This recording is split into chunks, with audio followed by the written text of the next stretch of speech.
আজ নতুন অর্থ বছরের প্রথম দিন। এই অর্থ বছরের মধ্যে নির্বাচন হওয়ার সম্ভাবনা বিবেচনায় আগেই নির্বাচনী বাজেট করে রেখেছে সরকার।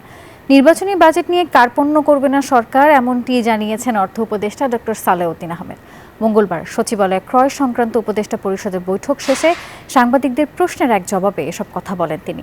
বৈঠক শেষে নৌ পরিবহন উপদেষ্টা ব্রিগেডিয়ার সাখাওয়াত হোসেন বলেন, এনবিআরের কর্মকর্তাদের আন্দোলনের ফলে চট্টগ্রাম বন্দর 3 দিন বন্ধ থাকলেও আমদানি রপ্তানির ওপর খুব বেশি প্রভাব পড়েনি, তবে আর্থিকভাবে কতটা ক্ষতি হয়েছে সেই হিসাব এখনো করা হয়নি। নির্বাচনের জন্য অর্থ যা বরাদ্দ দেওয়া হয়েছে এবং নির্বাচনীতে অর্থ যা দেওয়া হয় সেটা কোনো আমরা কার্পণ্য করবো না। কারা হ্যান্ডেলিং করবে, মানে এখন যে সিদ্ধান্ত এখন যেটা আছে এটা বন্দর ডিসাইড করে কারা করবে। এই কি টেন্ডার হবে?